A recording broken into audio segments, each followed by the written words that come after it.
guys, what's up? Welcome back here to today's edition of Advanced Bass Fishing, and appreciate you guys swinging by the channel to check out today's episode. And guys, today we're going to be talking about a specialty technique, and that's fishing a big 1 ounce jig here. 1 ounce is something a lot of people have never fished before.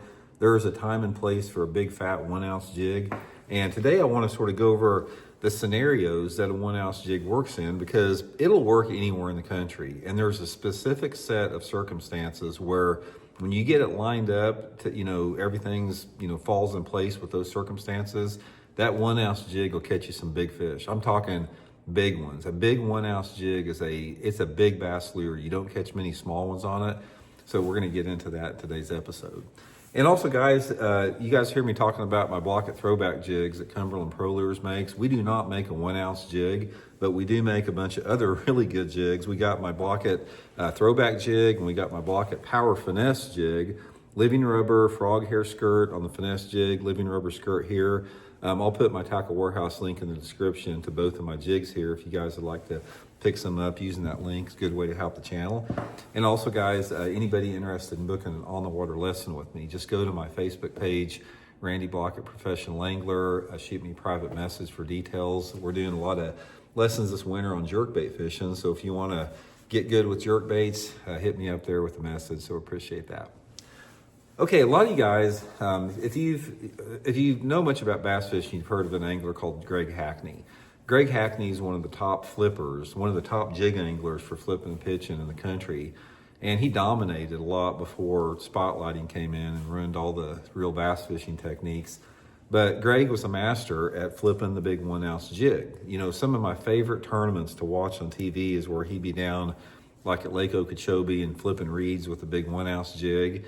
And I actually got confidence in a 1 ounce jig by watching Greg Hackney. So even though as much time and, effort and, just time on the water, I've got jig fishing myself, because it's probably my favorite way to catch a bass besides a jerkbait. I learned a lot from Hackney because I simply never fished a 1 ounce jig much. Most of my jig flipping is with, jigs 3/4 of an ounce or under, even ½ ounce and under. 3/8 and ½ ounce is the ones that I primarily flip and pitch with.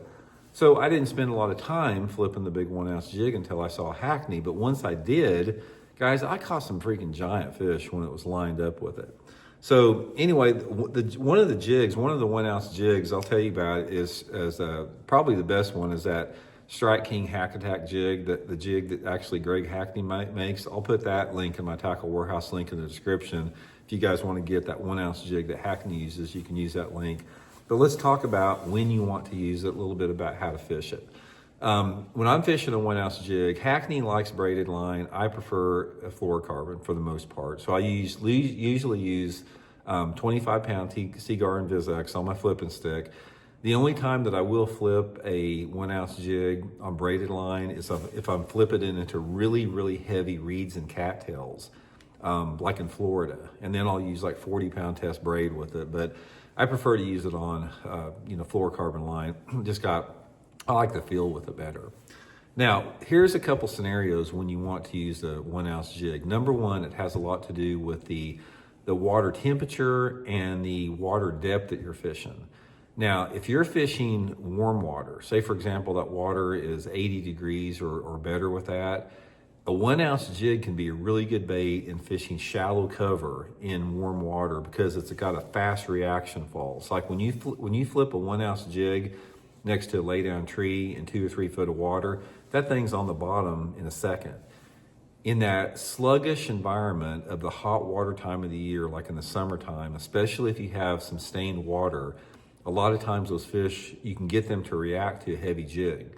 So one of my favorite ways to fish it is like I'll look for some dirty water, shallow cover, put that 1 ounce jig on, and I'll just flip and pitch it around shallow cover like I would anything else, trying to generate that reaction strike. Okay, the other two scenarios, or actually 3 scenarios where a 1 ounce jig works good in, is, I'll give you 3. One is any type of aquatic vegetation, emergent or submergent. So like I said before, reeds and cattails, flipping a 1 ounce jig into lily pads, flipping it into matted hyacinths, flipping it into matted hydrilla and milfoil, that type of stuff. Really, really good way and a good time to fish a 1 ounce jig because you can efficiently penetrate that thick cover. Now, when you're fishing that thick vegetation, it's not necessarily that the rate of fall is the reason you want to use that jig. It's the fact that you can efficiently fish that cover, because if you're fishing matted vegetation, a lot of times if you pitch a 1/2 ounce jig in there, it's just going to stay on top of the vegetation. It's not heavy enough to penetrate that, and a 1 ounce jig will allow you penetration, which makes you more efficient. So that is the reason why you want to use it in that. The other two situations you want to use it in is if you're fishing very, very thick cover that's non-vegetation. So say, for example, you've got the lake's flooded out and you got a lot of flooded bushes in the water, or you've got some type of flooded trees in the water that's very, very, very thick. This is another good time to fish a 1 ounce jig. And again, it's based upon the efficiency of it. Prime example is I was fishing a Bassmaster, it was a FLW tour event down at Sam Rayburn Lake in Texas about 10 years ago. The lake was flooded out. There was about 10 foot of water in the flooded trees. And Sam Rayburn, they've got willow trees and buckbrush, but they got this one type of tree. It's like a mesquite bush, and it's gnarly and it's thick, and it's got like thorns on it. It's just like super, super thick. I mean, tight, thick bush. And the water was about 8 foot deep in it. And the only way that I could efficiently get that jig to the bottom was by fishing a 1 ounce jig in that super, super thick tree. And I wound up doing good in the tournament. I caught a 8.5 pounder one day, and I wound up, finishing pretty high in the tournament on a 1 ounce jig. Finally, the final thing a 1 ounce jig works good in is if you have really clear water and some type of cover. So say, for example, if you got clear water, like 5 or 6 foot of visibility, and whatever cover that you have. Say, for example, you got some trees in the water, lay down trees, docks, flooded cover, anything like that. A lot of times, if you take like a green pumpkin 1 ounce jig, that fast fall in that clear water also will generate a reaction strike the same way that the fast fall in the shallow water is. You're just going to a different color of jig. Most of the time when I'm fishing the 1 ounce jig, I'm using black and blue, most all the time, because it primarily for me is an off-colored water bait.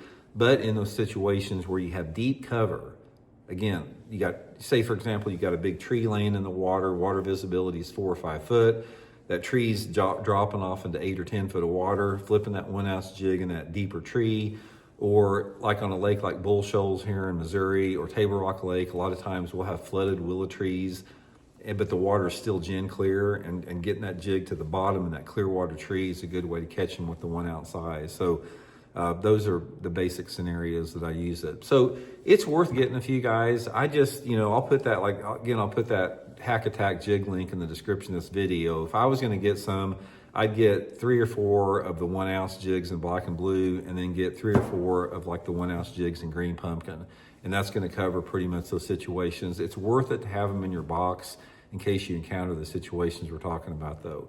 And finally, guys, a 1 ounce jig will catch giants. It's like I had one practice day. I was down at the Harris chain. It was Lake Toho. And Lake Toho, Lake Kissimmee, there's a lake called Lake Hatchenhaw, which you can access through some canals, and it's got a bunch of reeds in it. I had one practice day, guys, flipping a 1 ounce jig in those reeds. It was unbelievable. I caught one about close to 10. I lost another one about 10, another one about 8. The big ones will bite that thing better than about any jig size. So hope it helps you guys catch some. We'll talk later.